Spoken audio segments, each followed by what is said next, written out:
I have this thing where like 10 times a day, my head will convince me that I'm terminally ill.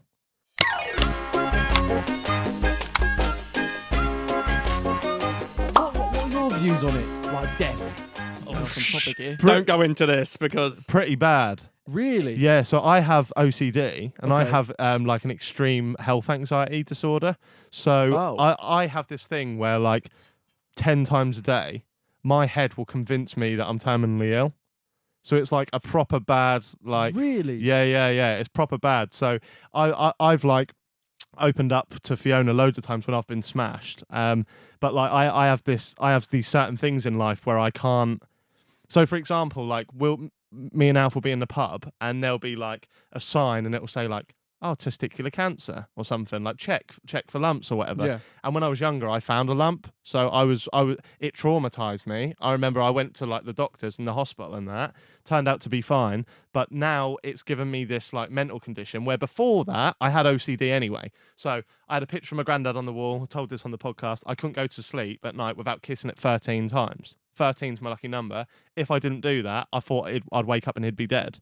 So I had all these like things, but then after the lump, it turned into health anxiety where 10, 15 times a day, my mind would just go off. And for a minute or two, it's like really quick bursts. I will be convinced that I'm going to die. So like I could be driving home tonight and then I'll be like, my brain I'll start getting these conscious thoughts of, oh, you better see your nan and granddad tomorrow, because then you ain't got much after that. And then I'll be like, what? And then it'll come to the forefront. I'll go, oh, fuck, I just got that thing again. I've woken up in the middle of the night before, because it's not always about me as well. So I've woken up in the middle of the night before and I've turned over and I've looked at Fiona and I've thought, oh, she's going to die. And that's mad. But I've woken her up and gone, you should really get a blood test tomorrow. And she's like, what? What are you on about? I'm like, you just need to get a blood test. And I've woken up in the morning and gone, sorry, I don't know what that was about. It's just my head. So yeah, I have this really weird thing with death, which I think I've spoken about on the podcast before, but I've never kept in the video. Yeah. Honestly, mate, like opening up in that sense, like it's powerful. Yeah. And just hearing you say that, like, yeah, like that is mad. And would you say, like, in terms of mental health, like, is there any other things that you feel maybe you do suffer with? Yeah. Well, just because of that, like sometimes I will never ever say that I've got depression, because I know that's a serious thing, and like people that have depression. But have you ever felt depressed? Yeah, I felt depressed, but only because of off the back of that. So Alfie has been on the podcast before, who's obviously one of my best mates now, and he's spoken about he has a really bad OCD, which is called retroactive jealousy disorder. So he needed to actively seek out sexual things that his current partner's done, and it would make him feel so jealous and horrible that he's broken up with girlfriends in the past because he's had to find out every detail. And he's told this on the podcast, so I can tell it again. But because of the intrusive thoughts, which are what I get, he gets them over and over and over again. He's actually suffocated himself with a belt 3 times to the point where he's passed out. And then the 3rd time, when it was so bad, he called up the hospital. And now he does therapy sessions every week on Skype. So he's constantly saying to me, like, you need to do therapy sessions. You need to do therapy sessions. It feels good talking about it, because at the moment, I've gone in this routine where I'll get fucked every weekend. And then I'll speak to Fiona about it when I'm fucked, because it's the only time I can bring myself to like open up about it. But because I found that lump, I always like describe it to people as like when I've told Alfie or Fee that I was like, oh yeah, I always worry that I have cancer, but it's specifically testicular cancer that I think I have.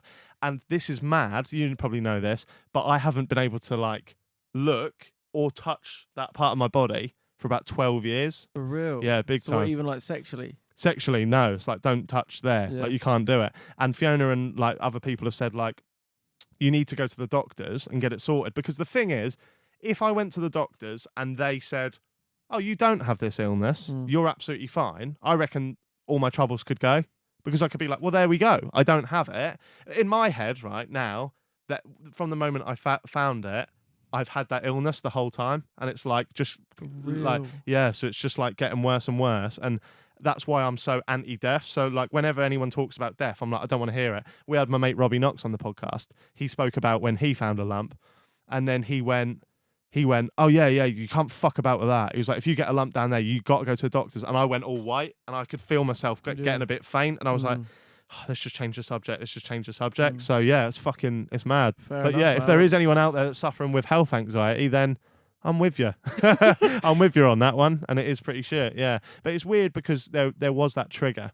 So that trigger kind of, Yeah. I can look back at that and go, it was that. Like right now, talking about it, I know it doesn't make sense, but later on tonight, I'll convince myself it does again. For sure. Well, anyway, No. let's pick up the mood again. Yeah, no, but I mean, just to end, like, just to conclude that, like, Yeah. would you ever consider talking to like a professional? I don't think I could talk to, right now, I don't think I'm in the position where I could talk to a doctor, like a medical professional, where they're like a doctor, like a physical doctor who would look there and go, no, you're fine, or give me a blood test. Yeah. Because I worry that it's going to come back and not have the answer that I wanted.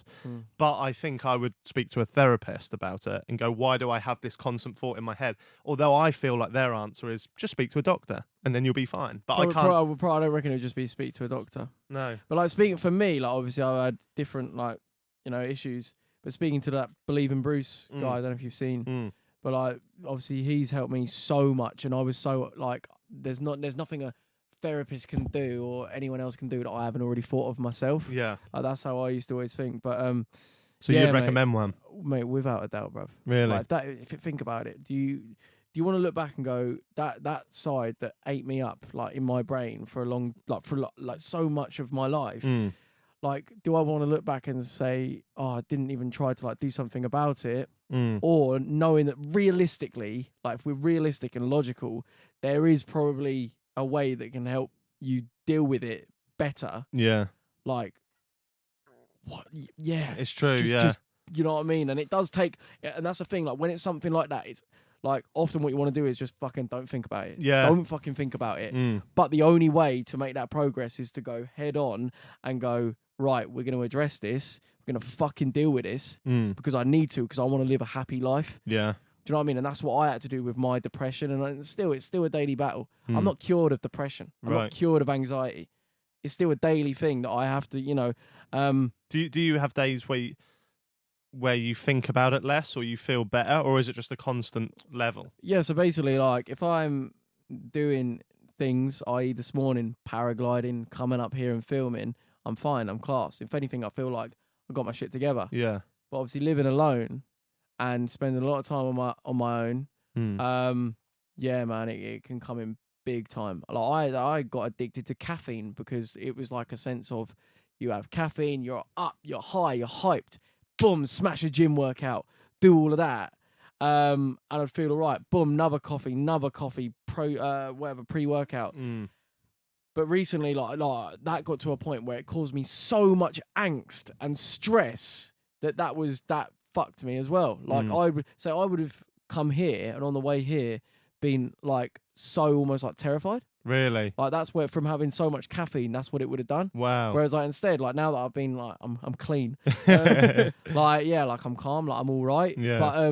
But the thing is, without that like caffeine hyping me up, it's got me a little bit more like, ooh, I'm deep in shit a little bit more. Really? Yeah, like a little bit. Yeah, I'm a bit more just like, I don't like making any videos, and that's my thing that always comes back in. It's like, I don't like making videos and I need to make videos. I've just signed a deal with Bulk Powders that involves making videos. I've just signed UFC. Yeah. I've just signed a big 12-month deal with the UFC, mate. Wow. Huge, amazing opportunity. Yes, amazing. Yeah. But in the back of my mind, I'm like, they're going to want me to make YouTube videos. Yeah. And playing the game.